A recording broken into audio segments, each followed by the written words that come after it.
Salve galera, tô passando aqui no começo para avisar que o nome da história vai estar na descrição, bora pro vídeo. Nossa história começa sobre a luz de uma lua avermelhada. Um reino estava em ruínas, e tudo por causa daquele homem. Seu nome era Calcifierdor. Um homem que já foi o herói desse império, mas agora está destruindo com suas próprias mãos. E eu sou a heroína que foi destinada a proteger esse mundo. Acha Beatrix, uma elementarista. Nesse momento ela correu em sua direção, e começou a conjurar uma magia, enquanto falava que fará ele pagar por tudo aquilo. Então ela grita por ele mandando uma magia de água. Ele a olhava sem nenhuma expressão, mas quando a magia chegou perto, ele a dividiu sem nenhum esforço. Como isso é possível? Ela se perguntava, pois ele era o vilão a quem fui destinada a destruir. Ele a encarava serenamente. Em 1/1000 de segundo ele apareceu em sua frente. De repente ela viu a sua espada lentamente vindo em direção ao seu pescoço. Nessa hora que alguém correu e defendeu o ataque. Ela fica surpresa ao ver quem era. Vemos que esse é Alexander Drausus, o Cavaleiro Sagrados. Ela chama por ele. Ele pergunta se ela está bem. Ela diz que sim, mas fala para ele tomar cuidado, pois ele é extremamente forte. Ele diz que isso é ótimo, pois só gosta de oponentes fortes. Com isso eles trocam alguns movimentos de espadas. Nesse momento ele fala para Calcifi lembrar bem daquele dia, pois esse é o dia que ele finalmente pagará por todos os crimes que cometeu. Assim ele manda mais outro golpe contra o Calcifi. Ele desvia, e aproxima rapidamente, com isso ele manda um ataque bem forte, fazendo o Alex só poder desviar. Com isso ela fala que quer o ajudar, mas eles são rápidos demais, quase nem consegue acompanhá-los, assim posso acabar acertando o Alex em vez do Calcifi. Alex estava todo suado, e pensa que é como esperado do maior espadachim de todos. Com isso Calcifi estica as mãos, e diz que isso é tedioso. Assim ele manda uma habilidade tão grande que acaba com tudo no seu caminho. Alex ao ver aquilo nem pode fazer nada, apenas toma aquilo em cheio. O que restou foi Alex caído no chão, tossindo sangue. Uma garota estava vindo correndo chamando por ele, e vemos que essa é Querença, de Venus. E ela é a sumo sacerdotisa. Mas Alex não conseguia mover um músculo. Tudo o que pôde fazer foi encarar aquele homem que agora colocava a espada sobre sua cabeça. Ao ver a cena Querença parou. Asha pensa que tem que fazer alguma coisa, assim começa a conjurar uma magia. Eles as chamam de tolas. Com isso ele avança em direção à sumo sacerdotisa. Asha vendo aquilo a defende. E diz para ela recuar e curar o Alex. Querença olha, mas logo se virou e correu até Alex. Com isso ela avança em direção dele gritando para ele morrer. Ele viu a espada vindo em sua direção, cada vez mais próxima de seu olho. Logo depois ele se defende. Ela o encara, enquanto ele olhava fixamente para aquela espada. E então, uma lágrima escorreu por seu rosto. Por que está chorando? Perguntou ela desconfiada com os olhos fixos nos dele. Ela pensava que deve ser algum truque, uma tentativa para fazê-la baixar a guarda. Mas então ela ouviu mover a espada sutilmente, quase imperceptível, e num instante, sentiu uma magia ser lançada. Ela coloca a mão em seu coração, e fala que está doendo muito. Ela o olhou cheio de ódio. Foi quando percebeu que ele também apertava o próprio peito, cambaleando. Ela pergunta o que foi que ele fez. Mas antes que qualquer resposta viesse, ambos caíram ao chão. E esta foi a cena da grande guerra contra o vilão que jurou destruir o mundo. Mas como tudo isso começou? Tudo começou com um anel. Assim vamos a 1 ano antes da grande guerra, em uma casa cheia de rachaduras. Foi onde eu acordei. A escuridão foi quem me deu boas-vindas, e junto comigo havia apenas uma sala desconhecida, despojada de sua beleza. E um vento frio, desolado em ruínas. Com isso uma estranha solidão inundava o quarto. Com isso ela sentiu uma dor agoniante. Por que estou com tanta dor? O que é essa dor que me toma o fôlego? Eu queria gritar, mas minha voz não saía. Eu também queria chorar, mas as lágrimas não caíam. Tudo o que restou foram as manchas em meu rosto, como se eu tivesse chorado o suficiente por toda uma vida. Enquanto meu corpo perdia suas esperanças e minha mente contemplava a futilidade, me deixei sucumbir à escuridão do abismo, que era a única coisa remanescente naquele lugar.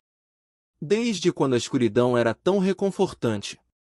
Desde quando se tornou um consolo para meu coração dolorido? Apenas, me deixe ficar aqui, aqui onde é frio, vazio e escuro. Enquanto eu gritava para o abismo de dor que me sugava, uma pequena luz começou a vazar pelos meus dedos. E foi só nesse momento que percebi que estava me agarrando a algo. Com isso ela pergunta o que era aquilo. Olhando para a luz se perguntava por que ela estava se agarrando àquilo como se fosse algo importante. Com isso a luz começou a lhe chamar. Assim como um tsunami, as lágrimas encharcaram meus olhos assim que ouvi aquela voz. E minha voz finalmente foi liberada com toda a dor que eu estava contendo. E desse jeito, minutos se tornaram horas, e horas se tornaram dias. Eu sentei lá, chorando sem parar, por razões desconhecidas, como uma pessoa insana. Ou talvez, como uma pessoa que perdeu algo precioso.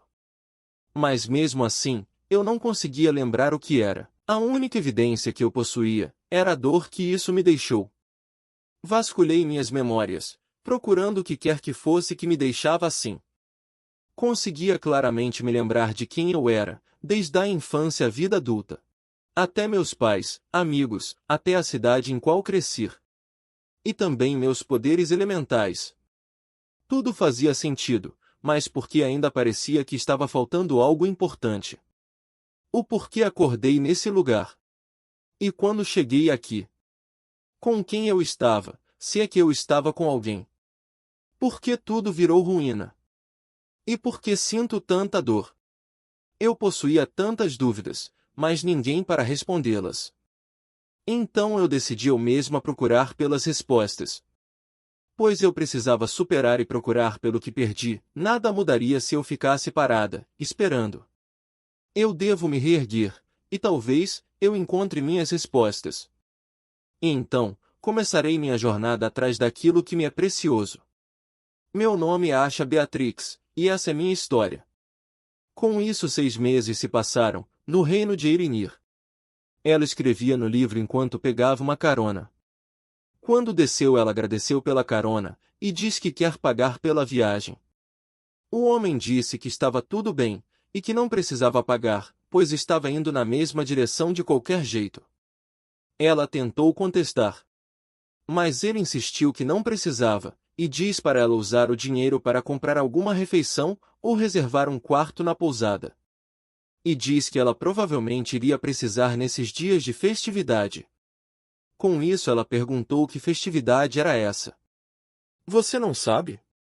Achei que tinha vindo aqui por causa disso. Fala que ela então teve sorte pois é o festival de celebração ao retorno do herói. Eles enfrentaram os monstros no leste e estão voltando hoje para reportar ao Imperador Vasilias. E acredito que tenha sido mais uma vitória, então a cidade inteira preparou uma celebração para a volta deles. Ela fala que isso é maravilhoso, é realmente algo a celebrar, e fala para ele aproveitar bem o festival e conseguir vender todas as mercadorias. Ele agradece, e começa a ir embora. Assim eles fazem a fila para entrar na cidade. Ela ao observar diz que o reino de Eirinir é realmente um lugar incrível, assim como todos dizem, um reino de paz e liberdade onde vivem todos os tipos de criaturas e raças de todos os cantos do continente, aqui eles podem viver sem medo nenhum. Desde dragões ferozes, e fortes bestas que vêm do leste.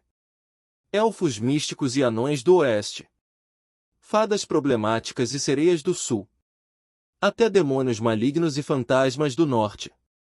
Ok, essa cidade talvez não seja tão segura assim.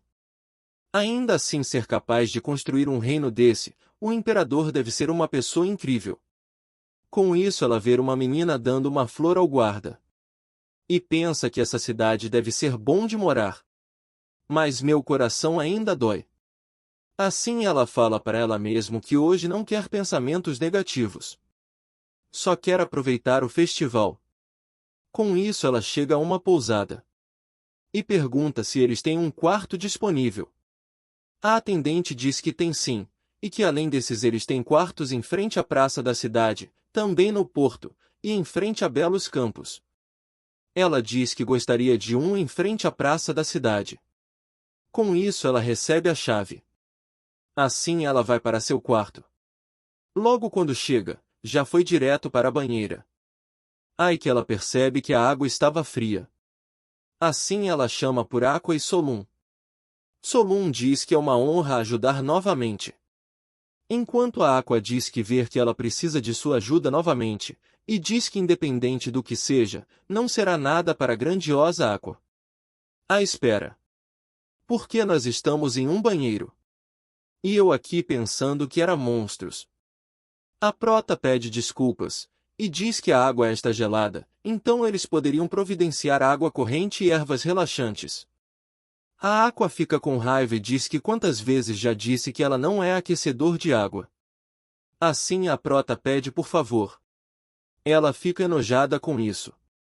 E diz que certo, aqui vai. Assim os dois mandam uma magia na água.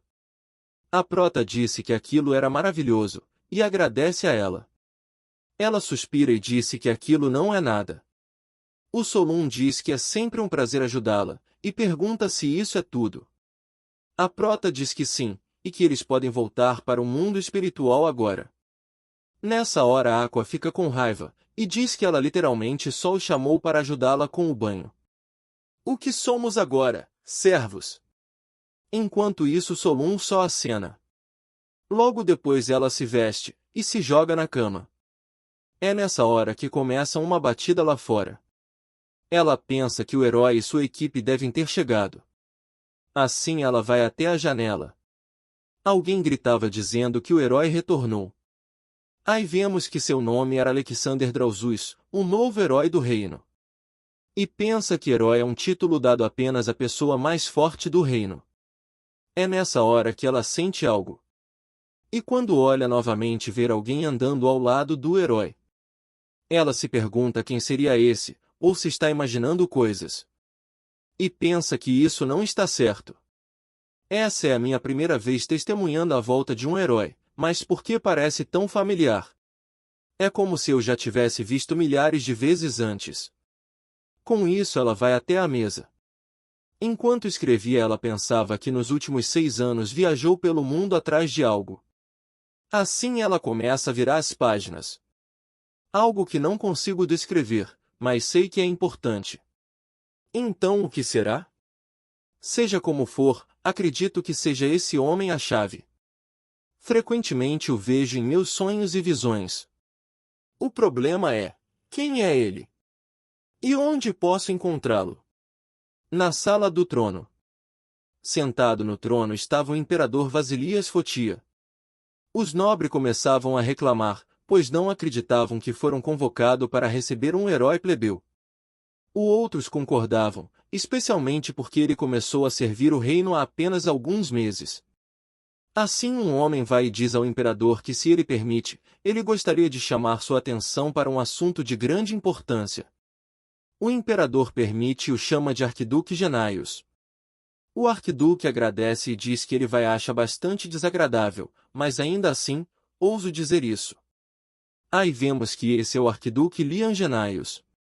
Assim ele diz que alguns deles estão preocupados com a posição vaga do rei do norte. Nessa hora a multidão começou a ficar inquieta. Uns chamavam por ele. Outros diziam que ele só pode ter ficado louco de tocar nesse assunto, outros diziam para alguém ir tirar ele de lá. O arquiduque falou que entende, que é a vontade do imperador procurar por ele primeiro, e investigar seu desaparecimento repentino. No entanto, 6 meses já se passaram e ainda não encontraram nenhuma pista sobre seu paradeiro. Assim ele diz que para os maiores escoteiros voltarem sem nenhuma pista dele, só pode significar 2 coisas. Uma é que ele está se escondendo deliberadamente. Ou ele já está. O imperador grita dizendo que já chega. E fala que só foram 6 meses o procurando e eles já desistiram. E fala que não acredita que o herói que protegeu o reino por vários anos, e que ajudou a encontrar a paz que desfrutamos com cada nação, desapareceria de repente como névoa. E pergunta se por acaso ele está ouvindo o que sai da sua boca. Ele tremendo fala que eles já fizeram grandes esforços na esperança de encontrá-lo. E mesmo os maiores feiticeiros não puderam detectar sua presença em lugar nenhum. E que até reuniram a ajuda das nações ao redor do mundo, e mesmo elas, não o encontraram. E diz que ele é muito hábil, e que eles também duvidam que ele esteja morto, pois não há ninguém que possa matá-lo. Mas se ele deseja se esconder, temo que não há ninguém que possa encontrá-lo. A menos que exista outra pessoa que desconhecemos que seja forte o suficiente para rivalizar com ele. O imperador pensa que alguém tão forte quanto Calcifierdor, e conclui que tal pessoa não existe. Assim o arquiduque diz que isso não é tudo, o principal problema é que os demônios do norte já souberam de seu desaparecimento. Com isso eles estão se manifestando novamente, destruindo aldeias como bem entendem.